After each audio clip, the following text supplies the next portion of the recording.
আমিও কারোর ঘরের মেয়ে, বন্ধ হোক নারী পাচার, আমি বাঁচতে চাই, বন্ধ হোক শিশু ধর্ষণ, বন্ধ হোক নিপীড়ন। রবীন্দ্রনাথের যে চিৎকার, সেই চিৎকারের রূপ কিন্তু এখানে ফুটিয়ে তোলা হয়েছে। মন দিয়ে যে বিয়ের, সেই জিনিসটা কিন্তু এখানে তুলে ধরা হয়েছে। লেখা আছে বাঁচাও। দল এবছর এখানকার ভাবনা কিন্তু অর্ধ আকাশের আর্তনাদ। এখানে আসতে হলে কিন্তু আপনাকে চাপড়ালি মোড় থেকে হেঁটে মাত্র 2 মিনিটে কিন্তু আপনি এখানে পৌঁছে যাবেন। অর্ধ আকাশে আর্তনাদ অর্থাৎ এখানে কিন্তু বিভিন্ন রকমের যে কাল্পনিক চিত্র এঁকে কিন্তু বিভিন্ন রকমের লেখা আছে। চলুন লেখাগুলো আপনাদের একটু সামনে থেকে দেখাই। লেখা আছে আমি বাঁচতে চাই, আমি কারোর ঘরের মেয়ে। বিভিন্ন রকমের লেখা কিন্তু এখানে আপনারা এলে দেখতে পাবেন। এদিকেও কিন্তু বিভিন্ন রকমের লেখা আছে।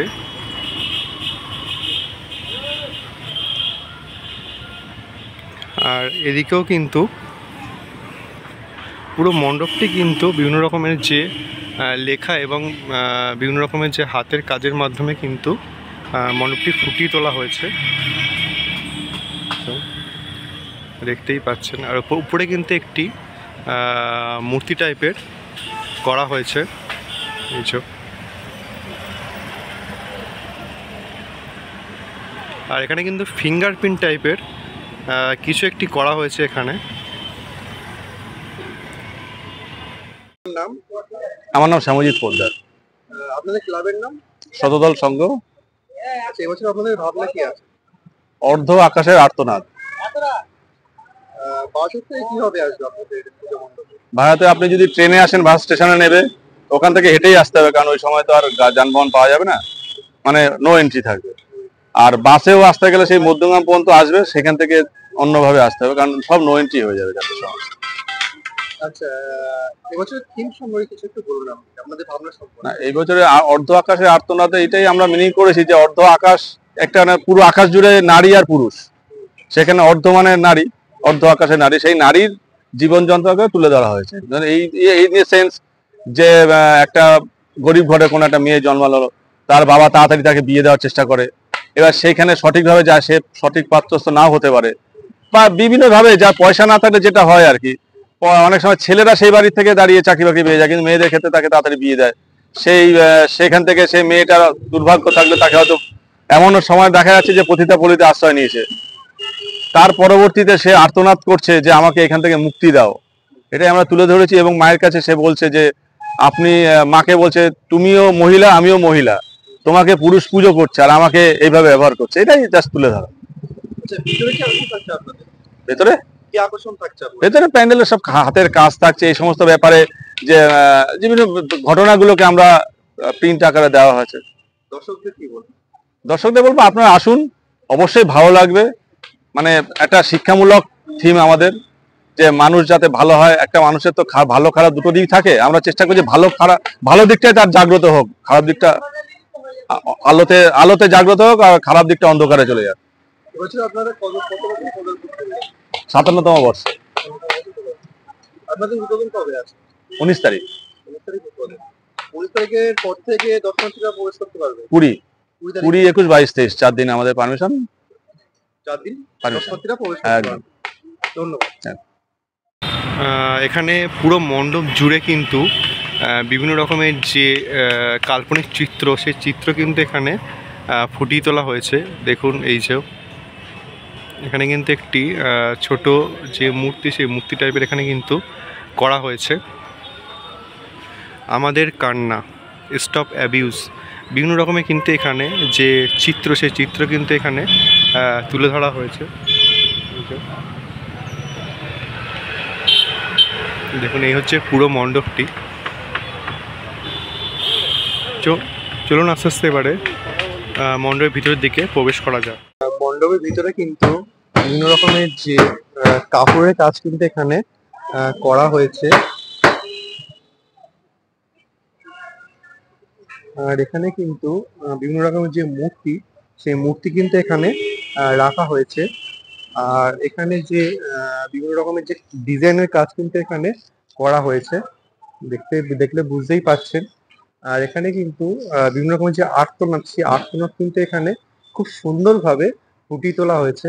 আর এখানে অশ্রু অর্থাৎ চোখ দিয়ে জল বেরাচ্ছে, সেরকম কিন্তু এখানে কিছু বোঝানো হয়েছে।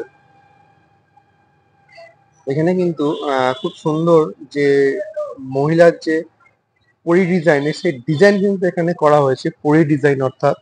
আর এখানে কিন্তু যে আর্তনাথের যে চিৎকার, সেই চিৎকারের রূপ কিন্তু এখানে ফুটিয়ে তোলা হয়েছে, বুঝতেই পাচ্ছেন। এখানে আর এখানে কিন্তু মুক্ত অবস্থায় খোলা, অর্থাৎ এখানে কিন্তু একটা প্রজাপতিকে ছেড়ে দেওয়া হচ্ছে, অর্থাৎ এখানে কিন্তু বোঝানোই হচ্ছে যে মুক্ত অবস্থা করার জন্য। আর এইদিকে কিন্তু বিভিন্ন রকমের যে অশ্রু যে জল পড়া, সেই জল পড়ার দৃশ্য কিন্তু এখানে তুলে ধরা হয়েছে। আর এখানে কিন্তু বিভিন্ন রকমের কলকার মাধ্যমে বা নকশার মাধ্যমে কিন্তু বিভিন্ন রকমের যে ফটো, যে সমস্ত হাতের কাজ, সেই হাতের কাজ কিন্তু এখানে ফুটিয়ে তোলা হয়েছে। আপনারা দেখতেই পাচ্ছেন।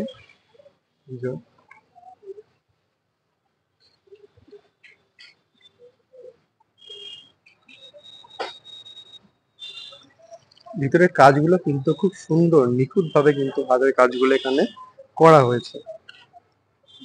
এখানে কিন্তু পণ দিয়ে যে বিয়ের, সেই জিনিসটা কিন্তু এখানে তুলে ধরা হয়েছে, অর্থাৎ মাথায় মুকুট আছে, আপনারা দেখলে বুঝতেই পারছেন। এই যে মাথায় মুকুট, আর নিচে পণের যে চিত্র, সেই চিত্রটা কিন্তু এখানে তুলে ধরা হয়েছে। আর এখানে কিন্তু খুব সুন্দর সুন্দর ভাবে যে কাজগুলো, হাতের কাজগুলো কিন্তু এখানে খুব সুন্দর ভাবে করা হয়েছে। এই হচ্ছে পুরো মণ্ডপের ভিউটি। এটা কিন্তু অসাধারণ পরিকল্পনা, খুব সুন্দর পরিকল্পনা। এই মণ্ডপটি কিন্তু আপনারা অবশ্যই দেখবেন, দেখলে কিন্তু অনেক জিনিস কিন্তু এখান থেকে আপনারা দেখতে পাবেন। এখানে কিন্তু খুব সুন্দরভাবে সমস্ত কিছু জিনিস ফুটিয়ে তোলা হয়েছে, একদম নিখুঁত হাতের কাজের মাধ্যমে। আপনারা দেখতেই পাচ্ছেন, এখানে কিন্তু খুব সুন্দরভাবে হাতের কাজের মাধ্যমে সমস্ত জিনিস কিন্তু এখানে ফুটিয়ে তোলানো হয়েছে। এখানে লেখা আছে বাঁচাও।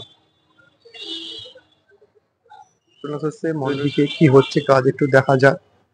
আর এখানে কিন্তু বিভিন্ন রকমের যে নারীর যে মুখ, সেই মুখ কিন্তু এখানে রয়েছে। এছাড়া প্রতিমার যে মুখ, সেই মুখ কিন্তু এখানে রয়েছে। আর উপরটা কিন্তু একটি যে আগের যুগে যে দালান বাড়ি, সেই দালান বাড়ি টাইপের কিন্তু ভিতরটা করা হচ্ছে নিচে। দেখলে আমরা বুঝতেই পারছেন, আগের যুগে দালান বাড়ি, সেই বাড়ির যে সমস্ত রকমের যে চিত্র, সেই চিত্র কিন্তু এখানে ফুটিয়ে তোলা হয়েছে। এইসব অর্ধ আকাশে আর্তনাদ, অর্থাৎ আর্তনাদের যে সমস্ত চিত্র এখানে কিন্তু ফুটিয়ে তোলা হয়েছে। খাঁচার মধ্যে কিন্তু বন্দি আছে বিভিন্ন রকমের যে মুখ, সেই মুখগুলো কিন্তু এখানে খাঁচার মধ্যে বন্দি আছে। এখানে কিন্তু দেখতেই পাচ্ছেন কি লেখা আছে নিচে, বন্ধ হোক নিপীড়ন, লালসা থেকে মুক্তি চাই।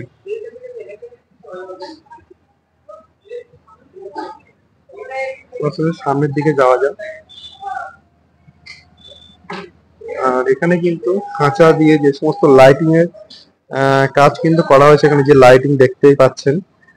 খাঁচার যে সমস্ত মুখ, সেই মুখ কিন্তু এখানে রাখা হয়েছে। আর এইদিকে এই যে ভিউটা, এইদিকের ভিউটা, এখানে কিন্তু খাঁচা দিয়ে বিভিন্ন রকমের যে মুখোশ, প্রত্যেকটাতে কিন্তু লাইটিং এখানে করা হয়েছে। এখানে কিন্তু বিভিন্ন রকমের যে লেখা, সেই লেখা কিন্তু এখানে আছে। হচ্ছে মূল মণ্ডপের দিকে যাওয়া যাক। এখানে কিছু লেখা আছে, বাঁচতে চাই বাঁচতে দাও। আর কেন, বিভিন্ন রকমের লেখা কিন্তু এখানে লেখা আছে। আর বিভিন্ন রকমের যে সুন্দর সুন্দর ঘরের মধ্যে যে সমস্ত পাল্লা থাকে, সেই পাল্লা দিয়ে কিন্তু এই ডিজাইন গুলো এখানে করা হয়েছে, দেখতেই পাচ্ছেন। এখানে কিন্তু বিভিন্ন রকমের যে সমস্ত কথা কিন্তু এখানে লেখা আছে। আমিও কারোর ঘরের মেয়ে, বন্ধ হোক নারী পাচার, আমি বাঁচতে চাই, বন্ধ হোক শিশু ধর্ষণ, বন্ধ হোক নিপীড়ন, বন্ধ হোক সমাজের নোংরা চোখ। এখানে এলে কিন্তু আমরা বিভিন্ন ধরনের যে লেখা এবং এই চিন্তা ভাবনা কিন্তু খুব সুন্দর চিন্তা ভাবনা। আপনারা এখানে এলে কিন্তু এই মণ্ডপটি অবশ্যই দেখবেন। এখানে কিন্তু খুব সুন্দরভাবে মণ্ডপটি সাজানো হয়েছে। খাঁচার মধ্যে বন্দি এবং দুটো হাত বের করে রয়েছে, অর্থাৎ চিৎকার করে যেমন ডাকছে আমাকে বাঁচাও। এদিকে কিন্তু একটা মুখোশ পরা আছে, এদিকে হাসি একদিকে কান্না। আর এইদিকে কিন্তু খাঁচায় বন্দি অবস্থায় রয়েছে বিভিন্ন মানুষ, বন্ধ দুবার।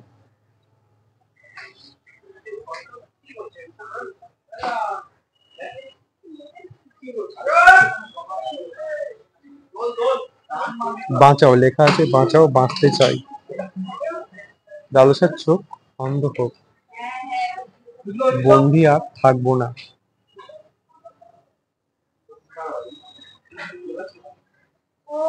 মণ্ডপ জুড়ে কিন্তু আপনারা বিভিন্ন ধরনের লেখা কিন্তু আপনারা দেখতে পাবেন। দেখতেই পাচ্ছেন। মণ্ডপ জুড়ে, প্রত্যেকটা মণ্ডপ জুড়ে কিন্তু আপনারা লেখা দেখতে পাবেন বিভিন্ন রকমের। মণ্ডপ জুড়ে কিন্তু আপনারা বিভিন্ন ধরনের লেখা দেখতে পাবেন। আর এখানে কিন্তু বাচ্চাদের যে বকা, সেই বকার যে চিত্র, সেই চিত্র কিন্তু এখানে তুলে ধরা হয়েছে। আর খাঁচায় বন্দি একটি মেয়ে, দেখুন, দেখলে বুঝতেই পাচ্ছেন।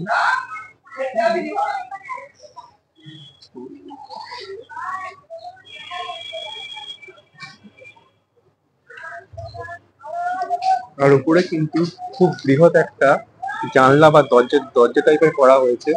তো এখানে কিন্তু কমপ্লিট হওয়ার পরে বোঝা যাবে এখানে কি হবে। এখানে কিন্তু একটা বড় দরজা টাইপের করা হয়েছে উপরে।